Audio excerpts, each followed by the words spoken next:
Et salut tout le monde, bienvenue sur ma chaîne pour une nouvelle vidéo. Cette semaine ce sera un petit peu différent des précédentes puisque on n'est plus sur un comics de la semaine mais sur un Discu Comics, un nouveau concept d'émission sur ma chaîne dans lequel je discuterai de comics comme son nom l'indique et de l'actualité en général autour du comics, c'est-à-dire pas forcément uniquement du comics en soi, mais l'actualité des adaptations, que ce soit cinéma, jeux vidéo, l'actualité VF, l'actualité VO, ça pourrait être un peu n'importe quoi autour du comics, tout ce dont j'ai envie de discuter autour du comics, tout simplement.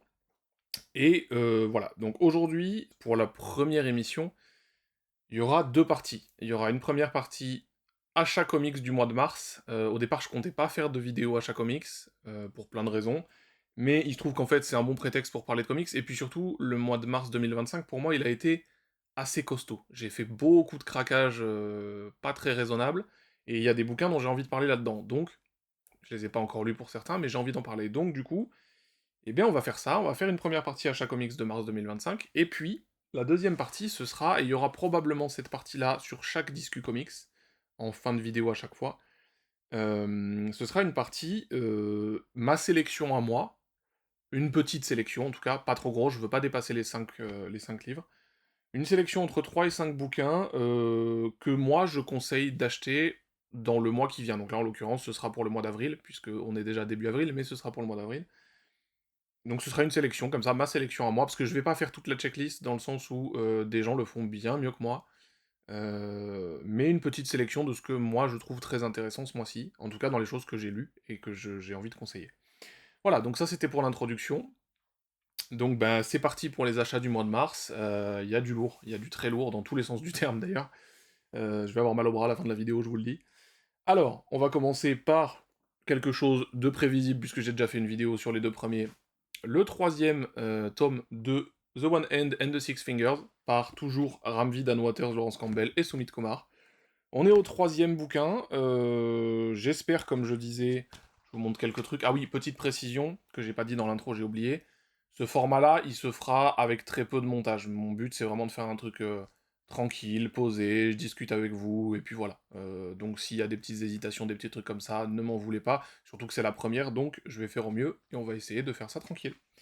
Donc, je reviens sur The One Hand and the Six Fingers. Donc je vous montrerai quelques petites planches comme ça aussi, en espérant que vous les voyez bien, je sais pas trop, avec mon mini retour là.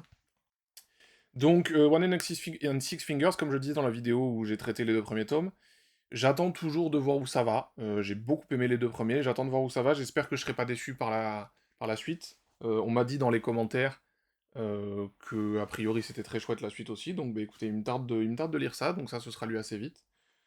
Donc ça, c'était le premier achat. Bon, j'en dis pas grand-chose, dans le sens où j'en ai déjà parlé dans une vidéo. C'est très chouette, on verra à la fin. Peut-être que je vous ferai une mise à jour de mon avis à la fin, je sais pas, ça dépendra de si j'ai des choses à dire ou pas.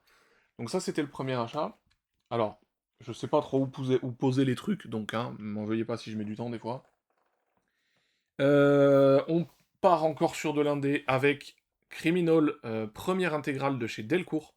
Criminal, c'est du Ed Brubaker et Sean Phillips au dessin. J'en ai entendu beaucoup, beaucoup de bien, j'ai mis du temps à y aller. Mais c'est en 3 intégrales chez Delcourt, j'aime beaucoup l'édition, elle est vraiment chouette. Pardon. Très bonne qualité de fab, toujours pareil, très bon papier, un petit marque-page en tissu, j'arrive pas à le sortir, mais enfin, là... Donc très bonne édition, très bonne qualité de fab, du Delcourt. Delcourt c'est toujours très, très quali de toute façon je trouve. Et donc Criminal, eh ben, écoutez, je vais vous lire le résumé parce que je ne l'ai pas encore lu. Découvrez les membres de la famille Lawless des années 1970 à nos jours, dans un subtil jeu de destin croisé qui met en scène tour à tour loser sublime, pauvre type, femme fatale et héros pathétique. Et donc apparemment on est sur un genre de thriller et ça a très très bonne presse. C'est parmi les meilleures œuvres de Ed Brubaker, paraît-il. Donc bah écoutez, je suis super tenté d'y aller. J'ai une palle de 85 km de haut, mais ça c'est pas loin d'être en haut, avec un autre truc là dont je vous parlerai juste après. Enfin juste après, oui, dans pas longtemps. C'est pas loin d'être tout en haut de la pile, donc je vais y aller assez vite. Et peut-être que je ferai une vidéo sur la série quand j'aurai lu l'intégralité des 3 tomes. Donc, Ed Brubaker, Criminal, c'est cool, mais c'est lourd. Encore de l'indé. Non, je vais passer à l'autre truc, parce que je vous ai dit qu'il y avait un autre truc qui était tout en haut de ma palle. Donc on va faire une petite exception, ce sera pas de l'indé, là. Je suis parti sur les 2 omnibus de John Byrne sur les Fantastic Four. Alors le deuxième, il est par là, je ne le sortirai pas, je tiens à mes bras. Hem, c'est très, très gros. C'est des bons gros bébés. Le run de Byrne sur les Fantastic Four, évidemment cultissime. Je vous ferai pas l'affront de vous présenter John Byrne. Incroyable auteur, dessinateur de chez Marvel et DC. Il a quand même fait d'exceptionnels trucs chez DC aussi. On parle souvent de ce qu'il a fait chez Marvel, mais le Superman quand même, son run sur Superman c'est topissime. Et là donc du coup les Fantastic Four, alors les Fantastic Four de John Byrne, j'allais dire de Mark Waid. Je suis un peu obsédé par le run de Mark Waid. Hein.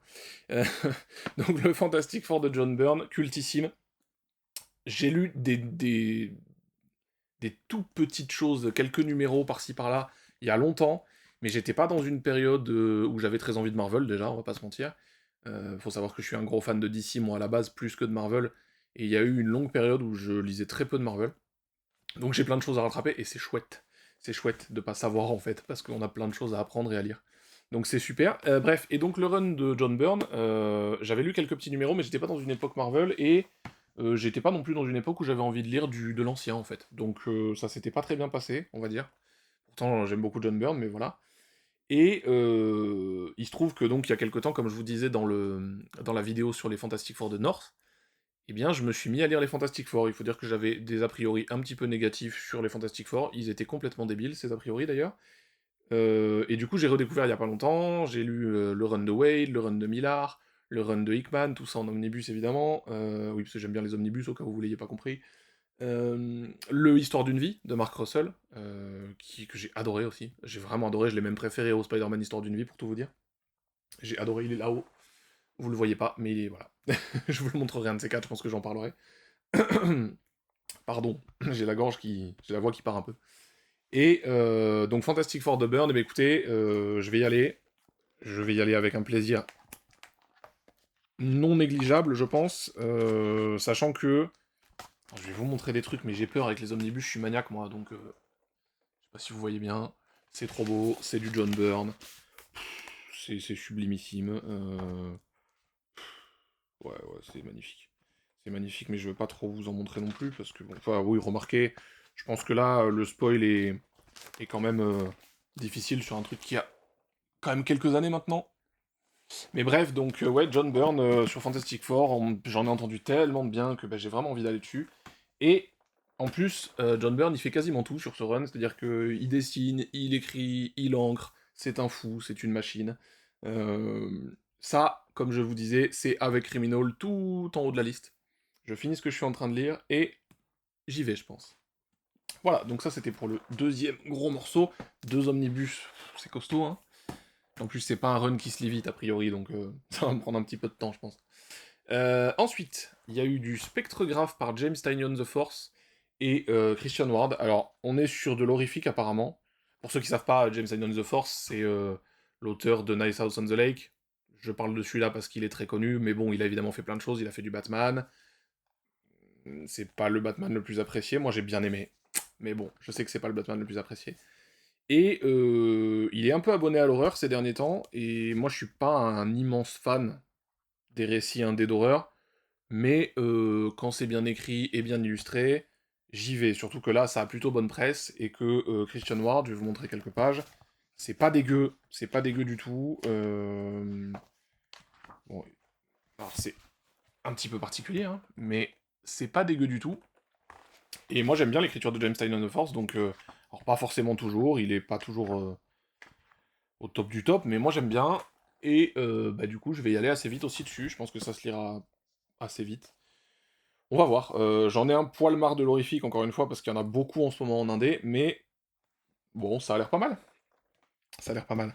Alors ensuite, on va passer encore un omnibus. L'omnibus de Spider-Man par Michelini et Bagley. On est sur le troisième omnibus du run de Michelini, puisque avant on a eu la partie dessinée par McFarlane et la partie ensuite dessinée par Eric Larsen. Deux très bons omnibus. Et là, on passe à la partie dessinée par Bagley. Je crois que ce sera en 2 ou 3 omnibus encore.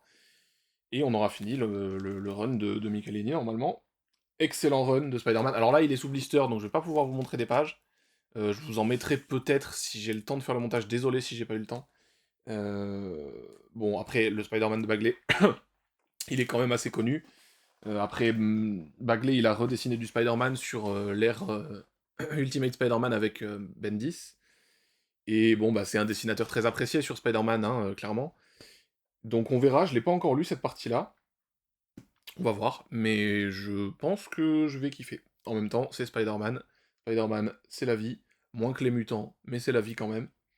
Et voilà, donc Spider-Man de Bagley, bon, achat classique, mais efficace. Là, on va passer à un premier craquage, qui était absolument pas prévu, et qui est complètement débile comme craquage, hein, je vais pas vous mentir. Ce sont des récits que j'ai déjà, que j'ai même eu en plusieurs exemplaires, plusieurs éditions. Et là, ben moi j'aime... Alors, je le redis, mais j'aime bien les belles éditions, j'aime bien les beaux bouquins. Et l'édition Prestige de Panini Comics, je l'apprécie.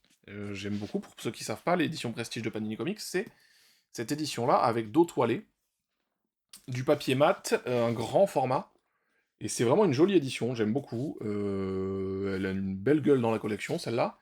Et donc, eh ben, ça c'est sorti il y a un petit moment, l'arme X, Weapon X Wolverine.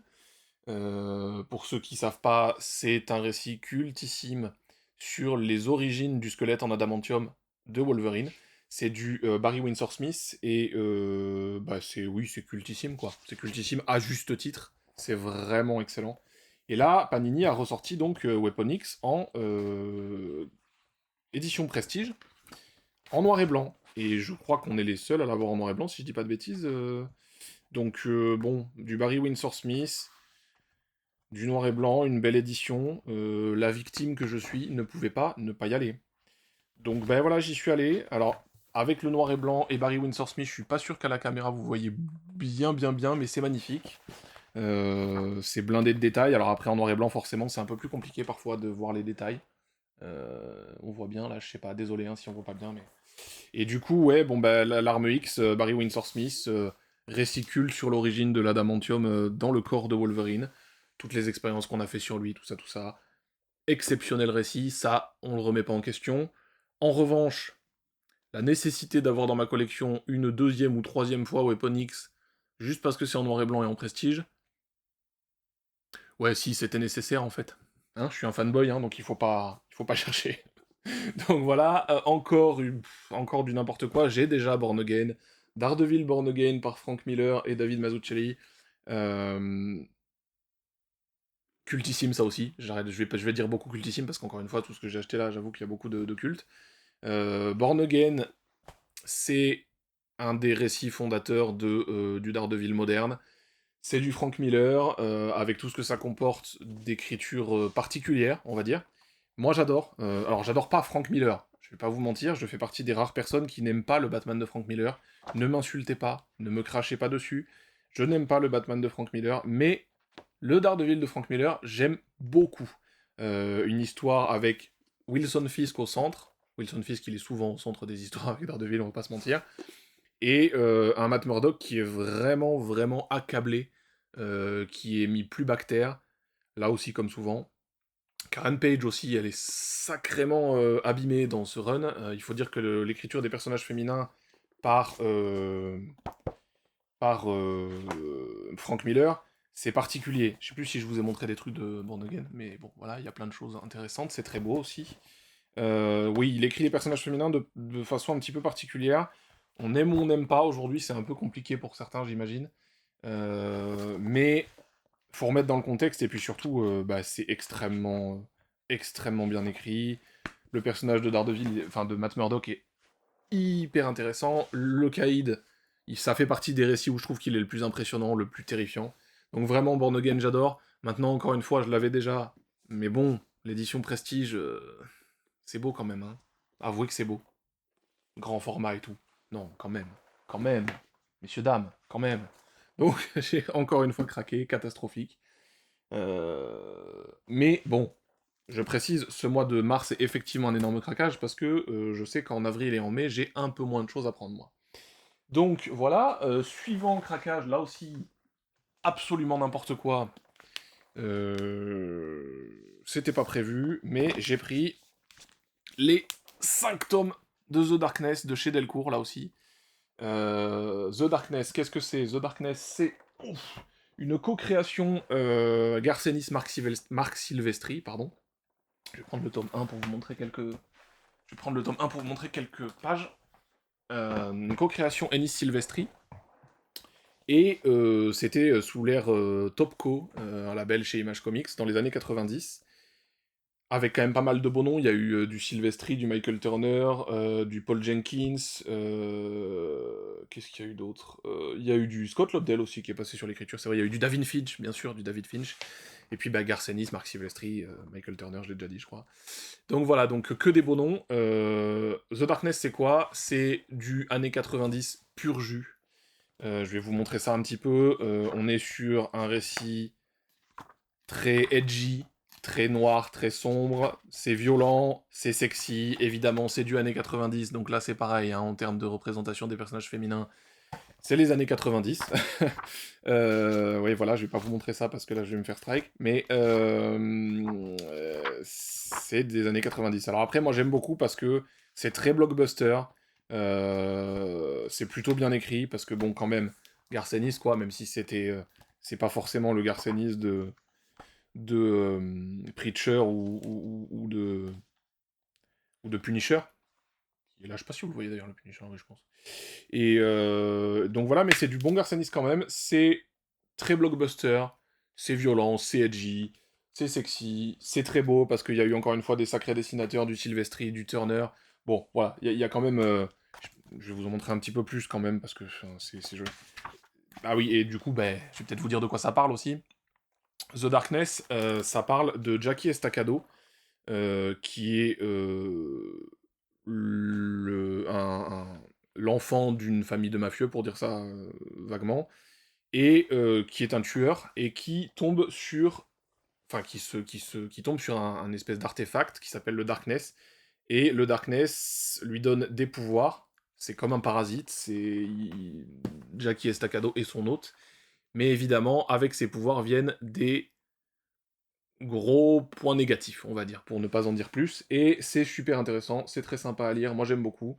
J'ai découvert The Darkness en 2007, à l'époque où ils ont sorti le jeu sur Xbox 360, qui était top, j'avais adoré. Et du coup, comme j'ai adoré le jeu, à l'époque, j'étais allé sur, je sais plus exactement comment, je pense que ça devait être en démat, de manière pas très légale à mon avis, pour lire du The Darkness, et j'avais bien aimé le peu que j'avais lu. Du coup, là, je me suis dit, tant que c'est en stock chez Delcourt, allez, on y va. Et au cas où j'ai pas encore assez acheté de trucs en mars, et ben voilà. Donc The Darkness, ouais c'est cool. Je pense que peut-être je ferai une vidéo sur ça quand j'aurai vraiment lu l'intégralité, parce que j'ai pas tout lu sur The Darkness. Mais vraiment j'ai beaucoup aimé. Ça c'était pour les achats du mois. Ah bah oui, il y a celui-là aussi, je l'ai oublié. Il y a évidemment la réimpression de l'intégrale 92 de Claremont, bien sûr, des X-Men. C'est une partie où Jim Lee est arrivé, et donc forcément, la première édition s'était vendue un peu trop bien, ce qui fait que, bien sûr, ça a été en rupture pendant très longtemps. Les gens, on va dire, se privaient pas de le vendre à des prix aberrants. D'ailleurs, faites pas ça, les gars, c'est vraiment... Enfin, bon, bref, c'est tellement con. Bref, et donc, voilà, donc là, c'était en rupture. Ils l'ont réimprimé, évidemment, je l'ai acheté, parce que mon but est d'avoir l'intégralité des intégrales X-Men. Je suis un complétiste. Complétiste, vous pouvez l'écrire CON si vous voulez, d'ailleurs. Bref, donc du coup, voilà, ça c'était pour les achats du mois de mars 2025. Et maintenant, on va passer à la petite partie sélection pour le mois d'avril. Alors, je vous ai sélectionné, je crois, 4 titres. Alors, attendez, parce que... Ouah. Je vous ai sélectionné 4 titres, je crois. Ouais, c'est ça, 4 titres. Dans diverses éditions. Il y a un omnibus, il y a 2 pockets, et il y a un must-have. Comme ça, il y en a pour tous les budgets. Et pour moi, c'est que des trucs incroyables à lire. En ce qui me concerne, ce n'est que mon avis, bien sûr. Alors, je vais commencer par l'omnibus, comme ça, on passe à autre chose après, et comme ça, je passe pas pour un obsédé des omnibus. Euh, bon, si, c'est trop tard, en fait, mais bref. On a ce mois-ci, en avril, chez Panini, qui sort le deuxième omnibus du run de Jason Aaron sur Wolverine. Omnibus qui s'appelle Wolverine en enfer, Goes to Hell en VO, et qui coûte 80€ pour 984 pages. Alors, c'est cher, c'est un omnibus, je sais bien, mais le run de Jason Aaron sur Wolverine, pour ceux qui veulent lire du Wolverine de très bonne qualité, du Wolverine moderne de très bonne qualité, Jason Aaron, il a fait un super taf. C'est 3 omnibus, donc vous avez le premier qui est ici, je pense que vous le voyez, le troisième qui est là, Wolverine and the X-Men, qui est probablement ma partie préférée de son run, qui se passe après Schism. D'ailleurs, Schism sera compris, je crois, dans l'omnibus Goes to Hell en VF, mais j'ai un doute, à vérifier. Quoi qu'il en soit, excellentissime run, 3 omnibus. Là, c'est le deuxième qui sort, donc si vous n'avez pas encore le premier, n'hésitez pas, c'est excellent. Et vraiment, si vous avez envie d'un bon gros run en plusieurs fois, en fait, hein, parce qu'il est revenu en plusieurs fois sur le personnage, c'est pas un run qui part d'une année et qui se termine 3 ans après, non, c'est vraiment plusieurs parties. Mais ça se lit très très bien en 3 omnibus, et c'est top, top, top, top, top. Donc voilà, le run de Jason Aaron sur Wolverine. Un jour, je ferai une vidéo vraiment entièrement sur celui-là, je pense. Sur le run de Ruka aussi peut-être, ça aussi c'est très bien, mais ça c'est pas le sujet du moment. Voilà, donc ça, première recommandation pour le mois d'avril. Vraiment, allez sur le run de Jason Aaron, de Wolverine, si vous avez envie de lire ça. Et si vous avez les moyens d'aller sur des omnibus, parce que les omnibus, ça défonce le budget. Ensuite, en deuxième et troisième conseil, j'ai 2 Marvel Pocket. On est encore sur du Wolverine pour le deuxième, Old Man Logan en l'occurrence, qui ressort en Marvel Pocket chez Panini pour 7,99€, 224 pages. C'est raisonnable, c'est le principe du Marvel Pocket en même temps. Et Old Man Logan, alors moi je l'ai Old Man Logan en... Je sais plus dans quelle édition. Ah oui, il est là-haut. Bon, vous le verrez pas là, mais je vous mettrai peut-être une image de la couverture du Old Man Logan Pocket. C'est c'est Mark Millar et Steve McNiven. Millar qui est dans une bonne période et qui fait une très bonne chose, qui fait un très bon récit. C'est du très bon Mark Millar. On est sur un récit post-apo dans lequel Wolverine ne veut plus avoir recours à la violence, pour des raisons que je ne vous dirai pas ici, puisqu'il y a des très gros twists dans ce bouquin qui sont topissimes. Ceux qui l'ont lu ne me contrediront pas, je pense. C'est excellent, on a un Wolverine qui ne veut plus avoir recours à la violence, mais qui est obligé, pour une raison que je ne vous dirai pas, pardon, de partir dans une espèce de road trip, donc évidemment, il se passe plein de choses. Est-ce qu'il va être amené à ressortir les griffes? Sneaked, je ne vous dirai pas. Mais c'est exceptionnel, culte. Moi j'adore, c'est un récit que j'aime beaucoup, que je relis régulièrement. Et en pocket à 7€, à 8€, pardon, franchement ça vaut le coup si vous l'avez jamais lu, allez dessus, c'est top. C'est top, top, top. Ensuite on repart sur un autre pocket. Cette fois-ci c'est Planet Hulk, celui-là j'ai pensé à le prendre. J'aurais pu penser à prendre l'autre. Bon. Planet Hulk, c'est Greg Pak qui est à l'écriture, et Carlo Ouah, je vais y arriver. Carlo Pagulayan au dessin.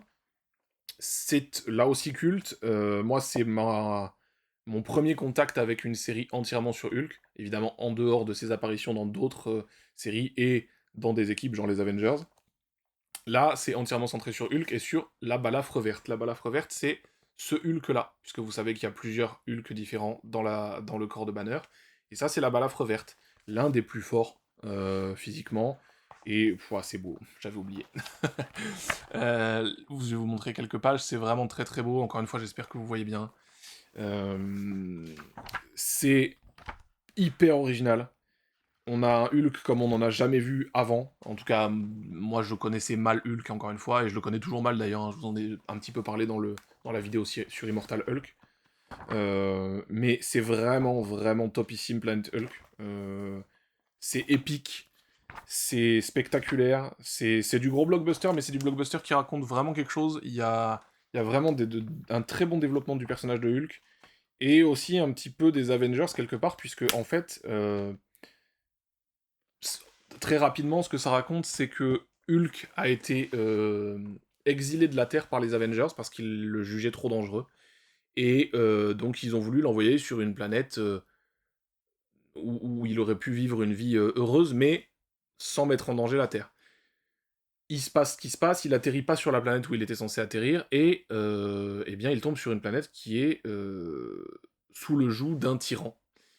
Et Hulk ne va pas suite à diverses circonstances, ne va pas laisser faire, et il va prendre part à une rébellion contre ce tyran. J'en dis pas plus, mais c'est énorme, vraiment c'est trop bien. Donc n'hésitez pas, parce que pour 9,99€ en pocket, oh, franchement, ça vaut le coup, ça vaut le coup. C'est 9,99€ pour 368 pages, je crois que je l'avais pas dit. Donc topissime, ça aussi, vraiment un des bons trucs à acheter ce mois-ci si vous l'avez pas lu. Et enfin, on va passer à un récit qui est très important pour moi. Je vais peut-être être un poil plus long sur celui-là, désolé. Mais moi, je l'ai en best-of, en Marvel best-of, qui est un peu l'équivalent des must-have, mais sans la bande dorée, en fait. Et donc, il ressort en must-have. Il ressort en must-have. C'est 16 € pour 120 pages. C'est évidemment du Chris Claremont et du Brent Eric Anderson. On est sur un one-shot qui, à la base, était hors continuité. C'est sorti en 82, et en fait, Marvel voulait a créé une espèce de série de bouquins qui s'appelait les Marvel Graphic Novels, qui étaient censés être des one-shots, et qui échappaient à la Comics Code Authority, et qui pouvaient du coup être plus violents, plus sombres et plus adultes. Et Claremont a eu l'honneur d'être mis sur un de ses Marvel Graphic Novels, avec donc Brent Eric Anderson, et il a choisi d'écrire un récit, un one-shot sur les X-Men. Dieu crée l'homme détruit. Je sais même pas si j'avais déjà dit le titre, mais bref, Dieu crée l'homme détruit, God loves man kills, en anglais. Dieu crée l'homme détruit, qui est donc un one-shot hors continuité à la base, et qui aujourd'hui fait partie de la continuité, mais qui est 100% accessible sans avoir jamais rien lu avant des X-Men, et c'est aussi une de ses forces. Il condense en 80 pages, grosso modo. Dans le must-have, il y aura 10 pages bonus en plus, qui ont été rajoutées, un peu une espèce d'extended cut, si vous voulez. Euh, Ça condense en 80 pages tout ce qui fait des X-Men une équipe et un pan de l'univers Marvel exceptionnel. En tout cas, de mon point de vue. Il y a tout ce que j'aime dans les mutants, dans les X-Men particulièrement évidemment, c'est là-dedans. On a affaire donc à un one-shot qui est totalement, totalement accessible, puisque de toute façon, Chris Claremont, il aime bien que ses récits soient accessibles. Il a tendance à résumer souvent les précédents numéros dans son run sur X-Men déjà.